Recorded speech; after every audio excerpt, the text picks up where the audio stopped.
So there's a lot in this issue. We have covered a lot of it, but certainly there was the three main characters. But what's interesting with the way that Levitz is writing this is he is deliberately making it almost like a comic in three main sections with the three folks that are fighting these coon, I guess is how you pronounce it. Yeah, I felt like I'm going to mispronounce everything today, but the coon, I'm going to call them, assassins, which and it doesn't really, at this point, explain why they're showing up. It's almost like a convenient story plot, right? But we get to see the three Legionnaires be focused on, which, think about it, you've got this group of, what is it, like 20-some characters or whatever, and how do you keep all the fans happy, right? I mean, Jimbo, you've got your love of Shrieking Violet and wanting to see her in every issue, right? And when they're not, you'll put up with it, but she darn well better show up in every third issue, right? She's only like a couple of frames, right, for the whole thing. But it's but yeah, I mean, he manages to get like probably 70-80% of the characters in here, which is just frankly amazing. But although I didn't see Ultra Boy, is he dead or something at this point? Where's Ultra Boy? He's in here. He's in towards the back. I don't think he says much though. Oh, he's just sort of in the background. Okay, because that's one of my faves. Is that I got to maybe see if there's an action figure of him sometime. But anyway, so we got. So I was going to say, in this era, if you're trying to spot Ultra Boy, you just look for the sideburns. They gave him the massive mutton chops, and it's like, all right, at least he's different. So I'm really, really curious because I think the three of us are all kind of same generational, and I'm really curious, Gigi, like your take on this as someone who's been, only reading the Legion for 5 years now. Like, what's your read on this? What are your thoughts? Because like we all kind of remember this from the the good old days, but this is it's kind of like I'll show a movie to my son. And I'll be like, "This is awesome," and he's like, "Yeah, this is boring, nothing." And I'm just like, "It's a generational thing." So this is what I'm most curious about because I always like to see how these things have survived. You mean the mutton chops or just the whole thing? No. We all know the mutton chops are awesome, no matter what era they're in. No, I mean like just as a story or as the like this era of the Legion, like as Jimbo says, yeah. Yeah, I mean, this is definitely like my favorite year of the Legion. I've at least like sampled, if not read, like all the other runs as well. I think the only one I haven't finished is like the 70s stuff. But I just like how complex the story is, and like you guys were saying, like they really balanced having all the characters in, and they all have like distinct personalities too, which is really impressive. Yeah, and I also just like how long like Levitz is on the book because these days like it seems like they have to switch it up every like very often, so it just creates a feeling of like consistency that I don't find in a lot of other things because he's just been on it for so long. Yeah, I mean, I think also, I mean, I just like old comics. I don't really know why, but well, I get it. Yeah, I haven't met a ton of fans my age, unfortunately, but or if they are, they like the cartoon more.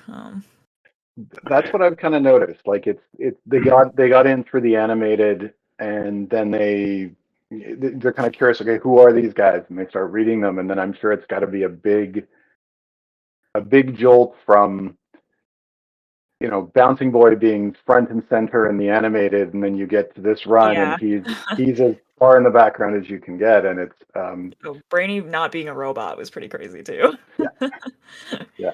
No, it's like to me, it's one of those things that it's kind of interesting that you said that, like his length of run and his ability to kind of stay on, and I think you're 100% right. Like one of the things when I go to, when I'm checking out new stuff, the one thing that always kind of gets me is, and I this is the worst example because it's such an outlier, but like if you've never read Peter David's Incredible Hulk run, which goes 15 years, am I lowballing that? Does anybody know? Like And it's close to that, right?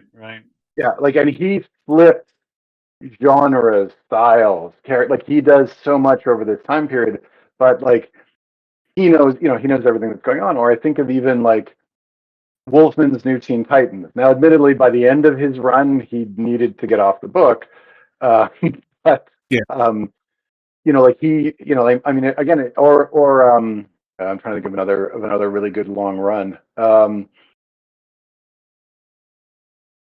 Like, and that was sort of more the standard at this point in time. They just kind of hired a writer and they said, like, go. And the only way you got removed is if you wanted to leave or if your contract ran out, kind of thing. Yeah. And whereas nowadays, like, I agree. Like, I was reading and I saw it pulled up, Donnell, on your app, like the most, the last Justice Society of America, and I pulled up those, what is it, 12 issues, right? Right. And I was like, cool, like this looks great, I'm in. And then suddenly it's like, nope, it's done. We're going in a new direction. And I'm just like, well, what? Like, what?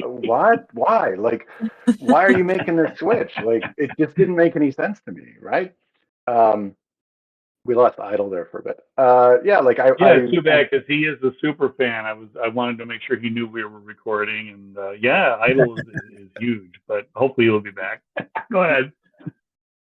No, and it just seems like it's something that's completely changed. Like you don't have those, like I think of like what it would take to get Alan Moore to do a run like he did on Swamp Thing today. Right. Like how much, right. like it just wouldn't happen, right? And to the same degree as well. And I like it would never be allowed to happen. Like, I mean, Levitt's got this run because he kept the consistency of the book, but like the Archie Legion, that doesn't happen today. Yeah. Right. Like sorry. Well, it's interesting that you're talking about this. So when, because, I guess something to keep in mind when we're looking at this particular comic, so take this particular comic, then zoom back out to pretty much all of the V3 Baxter run, and then zoom up a little bit more, right? Because then you have, the end of V2 with Great Darkness all the way up to where this came in. That's a long time for a writer to be writing. And so I can't remember the source. So, you have to, cite me. We'll figure out where that, later. But I want to say that Levitz wanted to get out of writing this particular run at around issue 38. I think that's the Superboy wrap up that you were talking about earlier, Don. But I think Giffen was able to convince him to go through 50 or whenever it is that this ends. Unfortunately, because I think I think at this point Levitz is getting into more managerial type of work on the back office, and so he wanted to do other things. But I don't know, when you look at this whole run, I think you can kind of see that in the last couple stories. They're just not as solid as the earlier stuff here.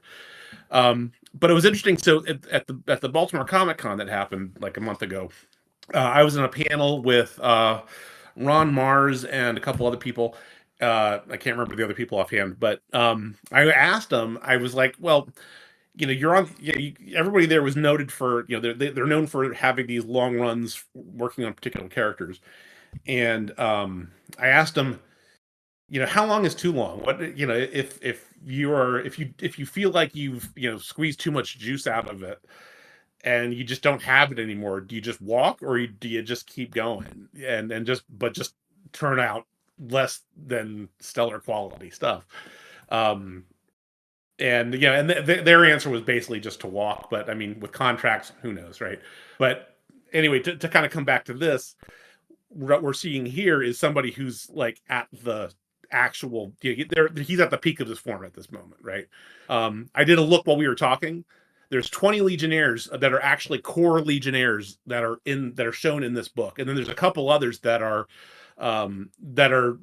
not, right. So you have like a ghost figure of Karate Kid, and you have like Yura is here, right? I don't know if you call her a Legionnaire or not, right? You get a couple characters like that. Siobhan is in there too, but there's 20 characters, right, that are noted in this But how many pages is this thing? It's 24 pages, right? Yeah. That's crazy. That's amazing that they can do that. Did you count Graham's bouncing boy toy, or does that not count? I think that was one of the ones that was like a half a one. I had to do a double take. I assume that might actually be him in there. Right, exactly.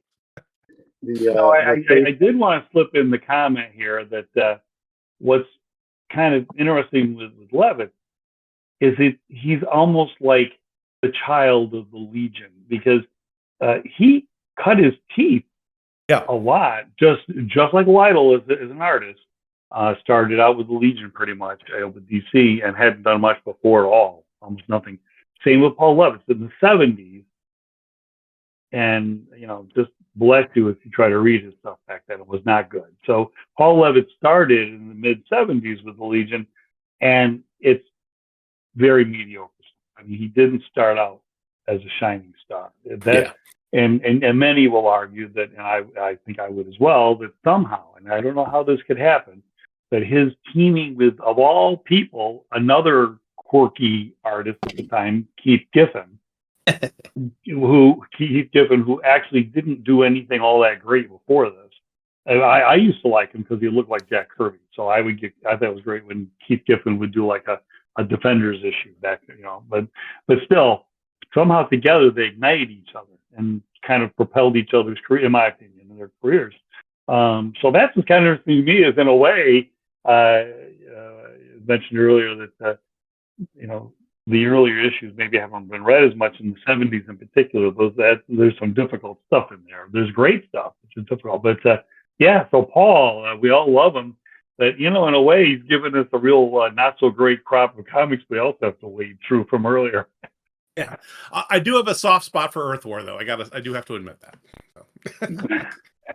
Yeah, and I always like reading the Levitt stuff because he brought, first of all, you have to remember he was what, 17, 18 when he started working at DC. He started writing, I think, about that time, so he's essentially a kid. Sorry, Gigi, if you're too close to that, but I kind of sit there and I go, so he doesn't know how to do this. He's learning on the job, and DC at the time is just throwing him work, like, hey, go write this, hey, go write this, hey, go write this, and he's of course not saying no. So he's just pumping this stuff out, and there'd always be these glimmers of like you mentioned Earth War, right? Like I think Earth War has some great highs and has some, has a few points where you're like, but you can see where the creative, you can see where he's going, you can kind of see it. But I think when he came back, so he's older, he's figured some stuff out, he's had some failures, and he's figured out the system. And I think in a lot of cases, writing comics, it's like writing anything. There's a system to it, and when you figure out the system that works for you, you can start getting better and better. I don't disagree that Giffen elevated him, the two of them. It was just the perfect time. I'd also put Karen Berger in that. Yep. As she's, she's one of, if you're making a list of the greatest editors in the history of comics, Karen Berger is in that list. And I think she's another reason why these two guys kind of take off. Sorry, I'm getting really into the weeds on this. I apologize, but you're not wrong. You're not wrong. Yeah, and but you're right. And I will say this for the 70s, you're 100% right. there's parts of it, and not just the Levitt stuff. I find a lot of the Shooter stuff is really hard to read, even with the great, I love Mike Grell, and I can stare at those pictures all day, but you're reading it going, well, I mean, to be fair, Silver, a lot of Silver Age stuff is, it's very rare that you can find really, really readable Silver Age stuff that translates well to 2024. Oh, exactly. Yeah, and that's stage, which would be the 70s, right? So, Dave Cockrum with those wonderful costume designs, those were the high points. But then you got to dredge through Jerry Conway writing some of this stuff. Yeah.